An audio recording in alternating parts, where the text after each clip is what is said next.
Ngayong araw nga, samahan nyo na naman ako sa isa na namang panibagong video, mga akla. Ngayong araw na ito kasi, isi-celebrate yung debut ng isa sa mga angels ko. Syempre, as usual, pupunta tayo dito para makikain. Ay, Kimi ka naman. Hindi na nga nagtagal, mga akla, ay lumabas na yung napakagandang debutant natin. Kasama nung napakagwapong escort niya. Ay. Kami nga din pala ang host that night, mga akla. Hindi na nga din nagtagal, ay sinimulan na natin yung program. Ito pa nga yung bisita ni Crystal na cheerleader galing sa Manila. Syempre, hindi mawawala dyan ang presensya ng Karuba.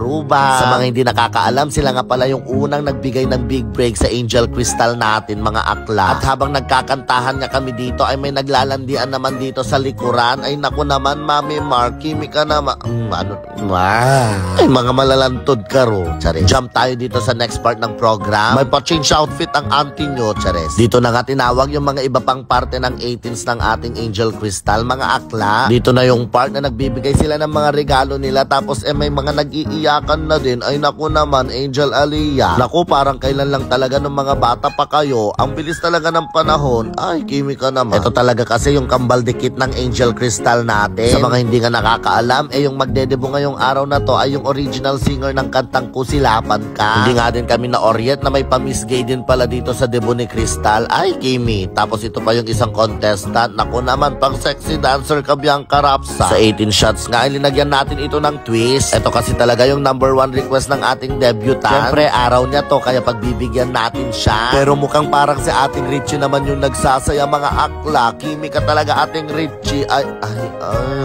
Jump tayo sa next part ng ating program, yung talent portion ng pa-Miss Gay ni Crystal. Ay, Kimi. Charis. Dito niya na talaga makikita si Bianca Rapsa na sumayaw na pang Viva Max. After nga nilang sumayaw, ay nag-proceed na tayo sa pa-special dance at 18 Roses ni Angel Crystal. Si Kuya Amak nga, yung special dance niya. Yung kumanta ng Maulawak Mildred. Tapos after special dance, ay nag-proceed tayo sa first dance niya. Walang iba kundi si Kuya Kenneth, ang kanyang pinakamamahal na papa. At dahil hindi nga tayo nagdebo noon, ay isasayaw na lang din ni Papa si Crystal. Kunwari ako na lang isinasayaw niya. Total magkamukha naman kami. Ay, Kimi. Lahat nga ng parte ng 18 Roses ni Angel Crystal ay mahalaga sa buhay niya. Kinikilig naman talaga ako, Chares. At para maiba naman, lagi na lang kasi tayo ang kumakanta sa lahat ng mga nagbe-birthday. Kaya ayan, Crystal, kantahan mo na lang yung sarili mo, Kimi. After ngang kantahan at mablow yung cake ni Angel Crystal, ay nag-jump off na kami ni Inang Guada. Gutom na kasi kami, mga akla. Ay, Kimi. At ang inang nyo, as usual, nagsupot na naman. Kailangan na daw niya kasing mauna at naghihintay na yung sasakyan niyang UFO. At dito naman sa kabilang banda ay may hinaharana na pala, mga akla. Hinaharana na pala ng lalaki ang napakagandang Mildred nyo. Kimi ka naman. Siyempre, after ng program, nagsasayawan at nagkakantahan na ang lahat. May mga lasing na at may nag-uumpisa pa lang naman uminom. Kitang-kita nga dito na sobrang saya ng Angel Crystal natin, mga akla. Siyempre, kailangan din naman talaga niyang i-enjoy dahil birthday ng batang ito. Shoutout ko na nga din pala si Pauline na nag-cater dito sa debo ni Angel Crystal. Kung gusto nyo magpabook, isearch na lang ang The Pearl of Friend Catering Services. Siyempre, ganun na din ang MLJ Sounds and Lights. At yung napakagaling na photographer ni Angel Crystal, si KD Photography. Habang nagsasayawan nga ang lahat, ay naglalandian naman itong dalawang ito. Kilig na kilig nga ang fukelya ng Auntie Mildred nyo dahil sinabihan siyang maganda. Ay, Kimi ka. Yun nga lang ang kwento ko ngayong araw na ito, mga akla. Kung natapos mo nga itong video na to, ay wag mo nang kalimutang i-share. Maraming salamat sa lahat ng mga nanood. Bye!